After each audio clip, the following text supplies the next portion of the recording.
মানে সেনাশিস চক্রবর্তী জাঙ্গিপাড়া বিধানসভার 3বারের প্রার্থী, এটা নিয়ে 4র্থবারের প্রার্থী হয়েছে। জিততে পারলে 4র্থবার হবে, না জিতলে 3বারই শেষ।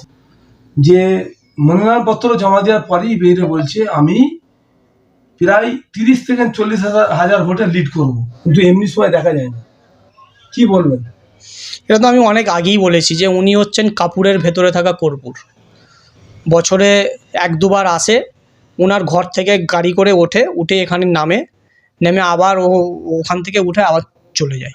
15 বছরের বিধায়ক। জাঙ্গিপাড়ার মানুষকে তো আমি 6 থেকে 7 মাস আগে, যেটার জন্য আমাকে হুমকি পেতে হয়েছিল, সত্য কথাগুলো বলেছিলাম বলে আমাকে হুমকি দিয়েছে। জাঙ্গিপাড়ার মানুষ তো যোগ্য জবাব দেবে। আমি চেষ্টা করেছিলাম যে দল যেন প্রার্থী চেঞ্জ করে, সেটা করেনি। উনি কি কাজ করেছে না করেছে সেটা জাঙ্গিপাড়ার মানুষ জানে।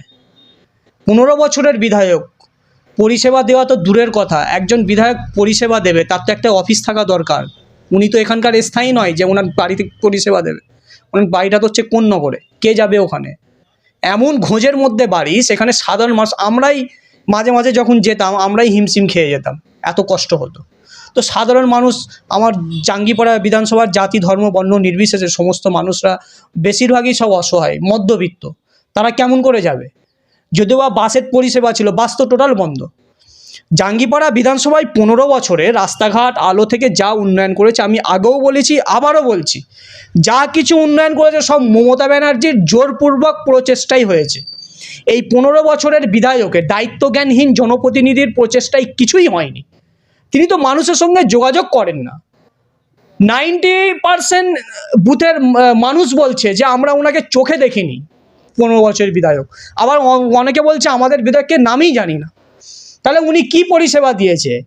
কিছু ইউটিউবার নিয়ে ঘুরলে। প্রধানমন্ত্রী হওয়ার পর কিন্তু জাঙ্গিপাড়া থেকে শ্রীরামপুর, জাঙ্গিপাড়া থেকে আরো বিভিন্ন জায়গায় যে বাস চলতে, সেগুলো সব উঠে গেছে, পরিষেবাটা নয়। পরিবহনমন্ত্রী হওয়ার পর এলাকার মানুষ ভেবেছিল পরিষেবা বেশি পাবো, কিন্তু পরিষেবা পায়নি। গাড়ি কাটমানির ব্যাপার আছে, টোটো অটো থেকে কাটমানির ব্যাপার আছে।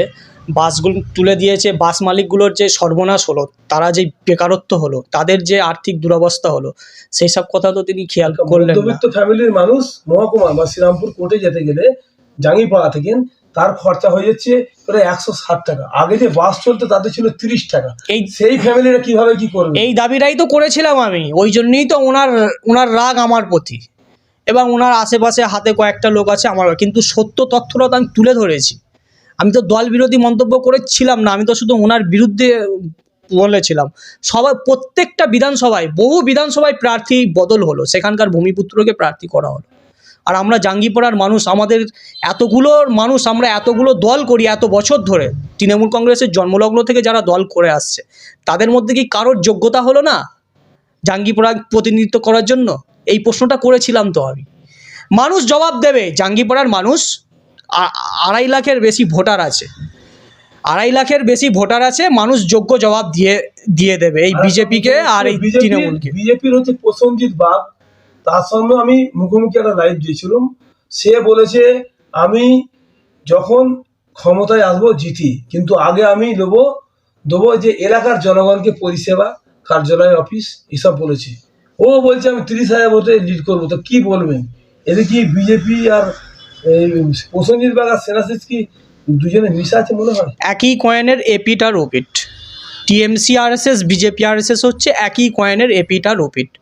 আর বিজেপির পরিষেবা হচ্ছে দাঙ্গা করো, হাঙ্গামা করো, মুসলিম এলাকায় গিয়ে নাথুরামের নাচো, সন্ত্রাস করো। বিজেপির উন্নয়ন কি? 14 বছর থেকে কি উন্নয়ন দেখে এসছেন? ডলারের দাম 52 টাকা থেকে 2014 সালে 52 টাকা থেকে এখন 94 টাকা। এই হচ্ছে বিজেপির উন্নয়ন। চাকরি নাই, সব বেসরকারিকরণ, আদানি আম্বানির হাতে সব কিছু তুলে দিচ্ছে। যারা চাকরি পেয়েছেন তাদেরকে বরখাস্ত করেছে। গরিব অসহায়দের জায়গা জোরপূর্বক দখল করছে, সন্ত্রাস করছে। ধর্মীয় নামে, মানে হিন্দু ধর্ম অবলম্বী যিনি শ্রী রামচন্দ্র আছেন, তিনার নামকে ব্যবহার করে নাথুরামকে স্মরণ করে সন্ত্রাস করছে। রাম তো কখনো সন্ত্রাস করতে শেখায়নি। আরে আমরা মুসলিম সম্প্রদায়ের একটা ধর্মীয় পরিবারের ছেলে হলেও আমরা রামজির সম্পর্কে আমরাও কিছুটা জেনেছি। উনি তো এরকম ছিলেন না। আমার হিন্দু ভাইদেরকে যারা প্রকৃত হিন্দু তাদেরকে দেখবেন তারাও রামজির মৃত্যু দিবস বা ওনার জন্ম পালন করে। কোনো দিন দেখেছেন যে কোনো মসজিদের সামনে গিয়ে প্রকৃত হিন্দু যারা ভাইরা আছেন তারা এইরকম উস্কানিমূলক মন্তব্য, ডিজে গান, অশ্লীল গান, ধর্মীয় বিদ্বেষমূলক গান বাজিয়েছে? বিজেপির উন্নয়ন কিছুই নয়। বিজেপির উন্নয়ন আমি বলে দিচ্ছি আপনাকে, হিন্দু মুসলিম দাঙ্গা, মুসলিমদের হত্যা করা, আদিবাসীদের ওপর অত্যাচার করা, ব্রাহ্মণ্যবাদকে টিকিয়ে রাখা, আর নিম্নজাতের যারা হিন্দু ভাইয়েরা আছে তাদেরকে দাসত্ব করে রাখা, আর সব সময় মানে সরকারি সম্পত্তিগুলিকে বেসরকারিকরণ করা। বিজেপির এই উন্নয়ন ছাড়া আর কোনো উন্নয়ন আপনি আমাকে দেখান কি উন্নয়ন করেছে? কোনো উন্নয়ন নাই। তা কি মনে হচ্ছে এবারে তাহলে জাঙ্গিপাড়া বিধানসভা টিএমসি না? আমি জাঙ্গিপাড়ার মানুষকে আমি বারবার আগেও বার্তা দিয়েছি, আবারও বার্তা দিয়েছি যে টিএমসি আরএসএস এবং বিজেপি আরএসএস একই। সুতরাং আপনারা যদি জাঙ্গিপাড়াকে উত্তরপ্রদেশ না বানাতে চান, জাঙ্গিপাড়াকে যদি বিহার বানাতে না চান, জাঙ্গিপাড়াকে যদি আজমের শরীফ বানাতে না চান, আজমের শরীফেও আপনারা দেখেছেন ওই রামের ভক্তরা, নাথুরামের ভক্তরা গিয়ে কীভাবে সন্ত্রাস করেছে। আমাদের হিন্দু মুসলিমের যে কালচার, জাঙ্গিপাড়া হচ্ছে স্বাধীনতা সংগ্রামীদের একটা অন্যতম ভূমিস্থান। জাঙ্গিপাড়ার প্রত্যেকটা বাড়িতে আপনি খুঁজবেন, হিন্দু মুসলিম যেখানেই যাবেন স্বাধীনতা সংগ্রামীদের সন্তান আপনি পাবেন। সুতরাং আমি প্রত্যেকটা জাঙ্গিপাড়াবাসীর উদ্দেশ্যে বলছি যে জাঙ্গিপাড়ায় শান্তি ফেরাতে এই দুটো পার্টির বিরুদ্ধে আপনারা যাকে শক্তিশালীভাবে পাবেন তাকে আপনারা ভোট দিন।